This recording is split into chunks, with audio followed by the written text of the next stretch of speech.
La Somme, un nom qui résonne bien au-delà d'un simple fleuve ou d'une bataille. C'est en fait un véritable creuset, un endroit où la guerre elle-même a été complètement transformée. Allez, on plonge ensemble au cœur de ce champ de bataille pour comprendre comment il a redéfini la stratégie militaire pour toujours. Quand on dit la Somme, l'image qui vient tout de suite à l'esprit, c'est celle de 1916, n'est-ce pas? Le massacre, la boue, l'impasse totale des tranchées, une vision d'horreur bien réelle, mais qui, en fait, ne raconte qu'une partie de l'histoire. Parce que c'est là que ça devient fascinant. On a cette idée reçue d'un seul et même événement, d'un carnage continu. Mais en réalité, ça masque une évolution incroyable des tactiques et des technologies, sur le même terrain à seulement 2 ans d'écart. On a vraiment 2 histoires en une. D'un côté, 1916, le summum de l'attrition, cette stratégie brutale où l'on cherche juste à saigner l'ennemi à blanc jusqu'à ce qu'il craque. Et de l'autre, 1918, l'aube d'une toute nouvelle façon de combattre. C'est ce passage de l'un à l'autre qu'on va décortiquer. D'abord, retour en 1916, l'année du grand bain de sang. Il faut comprendre ce qui s'est passé là pour saisir pourquoi tout devait absolument changer. L'idée sur le papier était simple, une percée décisive pour en finir avec la guerre des tranchées. Pour ça, les Alliés préparent un bombardement d'artillerie monstrueux qui dure une semaine entière. Plus d'1,5 million d'obus rien que du côté britannique. Après ça, on donne l'ordre à l'infanterie de monter à l'assaut. Le résultat, c'est un désastre absolu. Regardez bien ces chiffres.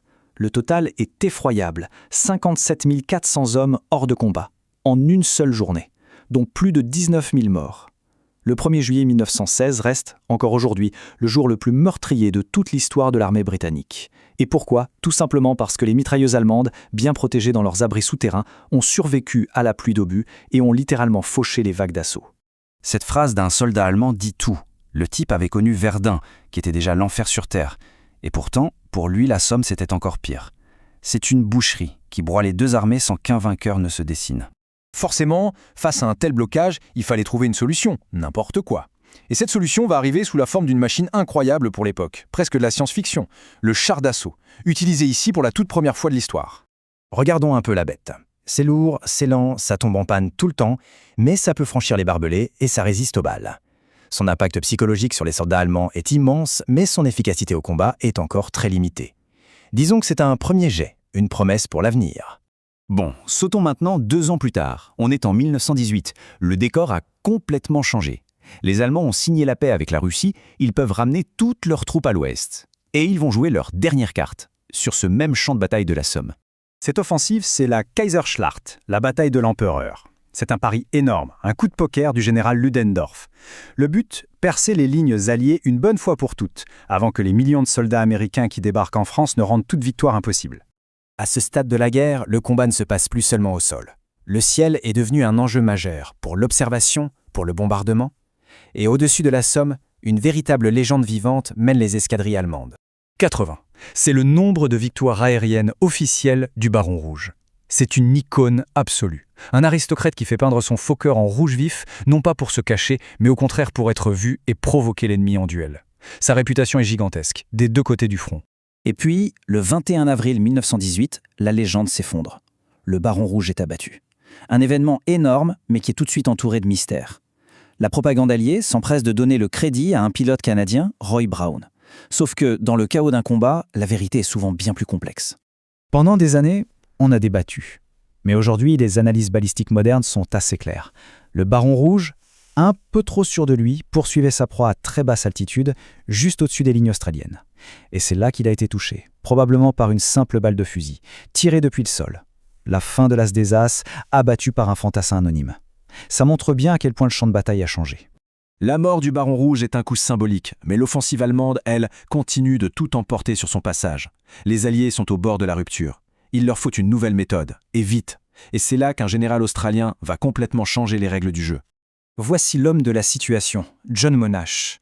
Ce qui est intéressant, c'est que ce n'est pas un militaire de carrière classique, c'est un ingénieur civil. Et il va aborder la guerre non pas comme une affaire d'héroïsme, mais comme un problème technique à résoudre avec méthode et précision. Sa méthode, c'est la coordination, totale, absolue. Fini les assauts d'infanterie lancés à l'aveugle.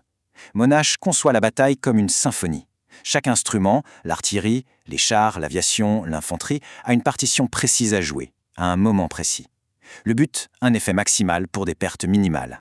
Le premier test grandeur nature de cette méthode, c'est la bataille du Hamel. Une opération à échelle réduite, mais d'une importance capitale. C'est un peu le laboratoire où Monash va prouver au monde que sa théorie fonctionne. Et le résultat est juste bluffant. Regardez, tous les objectifs sont pris en 93 minutes, moins d'1 heure et demie. Les pertes alliées sont très faibles, surtout comparées à celles des Allemands. C'est une révolution. La preuve est faite que la planification méticuleuse peut remplacer le massacre de la guerre d'usure. Et quand cette méthode est appliquée à grande échelle, eh bien, voilà ce que ça donne. Cette phrase vient de Ludendorff lui-même, le chef de l'armée allemand. Le 8 août 1918, à la bataille d'Amiens, les Alliés généralisent les tactiques de Monash.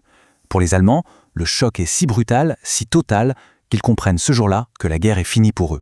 Alors au final, quel est l'héritage de la Somme? Ce petit bout de terre qui a vu à la fois le pire de l'ancienne guerre et la naissance de la nouvelle. Pour résumer, en à peine 2 ans et sur le même sol, on est passé de la guerre d'usure à la guerre de manœuvre coordonnée. Les principes du combat interarmes, c'est-à-dire l'action synchronisée des chars, de l'aviation, de l'artillerie et de l'infanterie, ces principes nés dans la douleur sur la Somme vont définir la façon de faire la guerre pour tout le XXe siècle. Et la Somme nous laisse avec cette question qui reste terriblement d'actualité. Cette innovation tactique a permis de briser l'impasse, de sauver des vies et de gagner la guerre. Mais en rendant la guerre plus efficace, plus rapide, elle l'a aussi rendue potentiellement encore plus dévastatrice. C'est ça l'héritage complexe et ambigu de ce champ de bataille qui a changé le monde.